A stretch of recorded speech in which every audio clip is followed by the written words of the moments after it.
Bakit Australia lang ang may road trains?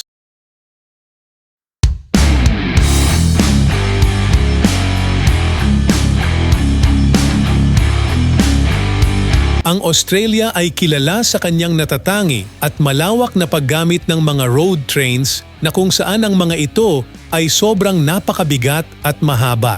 Pero ang tanong ay bakit sa Australia lamang nakikita ang mga road trains? Kaya naman sa bidyong ito ay tatalakayin natin ang iba't ibang dahilan kung bakit gumagamit ng road trains ang Australia. This is Jepoy TV, tara at simulan na natin. Unang tanong ay ano ba ang road train? Ang road train ay isang uri ng long combination vehicle na binubuo ng isang prime mover, ang pulling unit na humihila sa mga trailers o semi-trailers na konektado sa isa't isa. Ang mga road train ay kinakatawan ng kanilang kakaibang haba at bigat kumpara sa mga karaniwang configuration ng truck at trailer, kung saan sa Australia ang mga road train ay maaaring binubuo ng 2 hanggang 4 na trailer. Gayunpaman, sa mga sektor tulad ng mining, agrikultura at bulk freight, ginagamit ang mas mahahabang kombinasyon na pwedeng umabot sa 7 trailer. Una itong naimbento noong 1930s at ito ay binubuo ng isang tractor unit na may 8 gulong na humahatak ng 2 trailer na may habang 22 meters at may timbang na 36,000 kilograms. Sa kasalukuyan, ang kabuuang haba ng isang road train ay maaaring umabot ng higit sa 53 metro at total gross weight na higit sa 200,000 kilograms.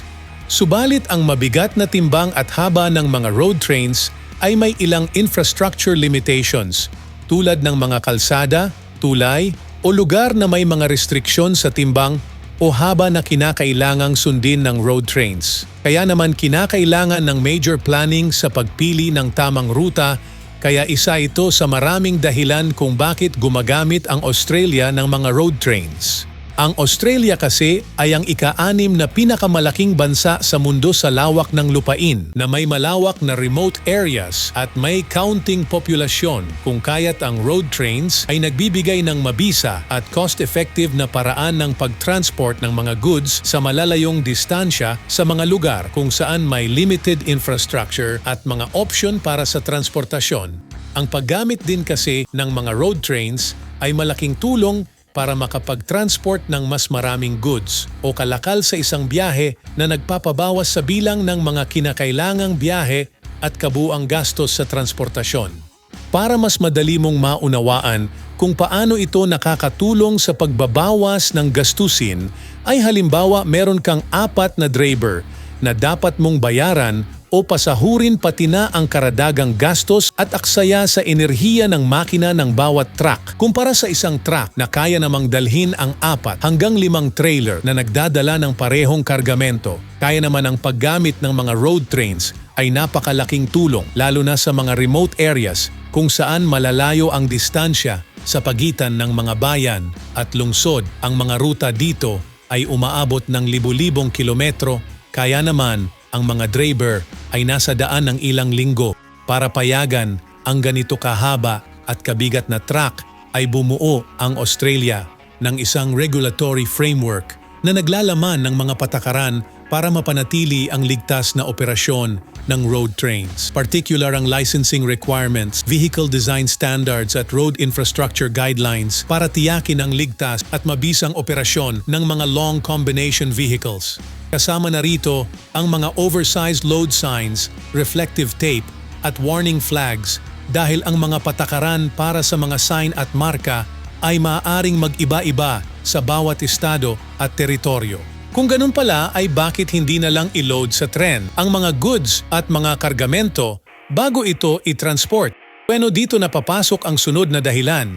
Kumpara kasi sa ibang mga bansa na may mas malalaking populasyon at malawakang sistema ng tren tulad ng China, Japan o European nations, ay limitado lang kasi ang coverage ng tren sa Australia. Ang mga train network kasi sa Australia ay kadalasang nag-ooperate lang sa mga malalaking lungsod at ilang mga regional centers sa mga bahagi ng eastern at southeastern coasts. Dahil sa mga liblib na rehiyon kasi ng bansa ay maaaring limitado o walang access sa tren dahil na rin sa mababang bilang ng populasyon sa mga liblib na lugar na nagiging hamon sa pagsasakatuparan ng economic viability ng malawakang infrastruktura ng tren. Bukod pa dyan ang laki ng lupain kasi ng Australia at ang mahirap na topografiya sa maraming liblib na rehiyon ay magdudulot ng malaking gastusin at hamon sa feasibility para sa pagpapalawak ng train network. Kaya naman, ang paggamit ng mga road trains ang isa sa kanilang dahilan para sa mas pinabilis na paghahatid ng mga produkto at mas nakakatipid sa gastos kumpara sa mas maikli at mas limitadong sistema ng tren. Isa pa sa dahilan kumpara sa ibang kalsada sa buong mundo, ang mga kalsada kasi sa Australia ay angkop sa mga road trains na may mahahabang kalsada at highway na nagpapadali sa kanilang pagmamaniobra. Ang mga kalsadang ito ay disenyo upang kayanin ang laki at timbang ng road trains, kasama na ang mga kinakailangang turning radii at clearance para sa mga tulay at overpass. Kaya naman sa mga nagtatanong kung bakit ang Australia lang ang gumagamit ng mga road trains ay dahil ang bansa ay may unique geography, limitadong train network coverage, mababang populasyon sa mga liblib na lugar at ang angkop na mga kalsada nas nagbibigay ng kahalagahan bilang isang solusyon sa transportasyon.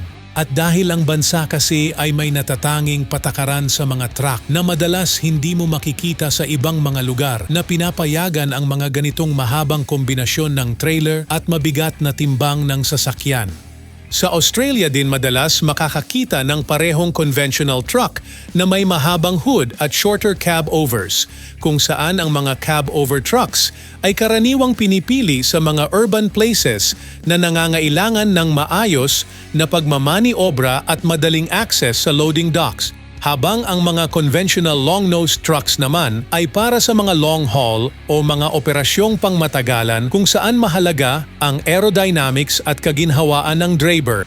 Pero ano naman ang future ng mga road trains? Kung titignan kasi natin ang demand para sa pagbabawas ng emission at dulot nito sa kapaligiran, ang emission standard kasi ng Australia ay Euro 5, kung saan ang karamihan sa Europa ay Euro 6 at ang extended version na Euro 6C na may mas mahigpit na mga patakaran sa emisyon. Gayon din, sa Europa at Amerika, mas marami at mas dumaraming bersyon ng electric truck ang lumalabas. Isipin mo kung ang isang electric truck na humahatak ng higit sa 200,000 kilograms na may higit sa 4 na trailer ay mangangailangan pa ng isang charging network sa isang napakalaking bansa na may napakahabang distansya mula sa isang rehiyon patungo sa iba't ibang rehiyon. Maaring sa ngayon ay isa ito sa pinakamabisang solusyon ng Australia para sa pag-transport ng mga produkto. Pero hindi natin alam kung ito ay mapapalitan ng mga electric trucks sa hinaharap. At ngayong alam mo na kung bakit Australia lang ang may road trains, ay anong opinion mo tungkol dito? Comment down below.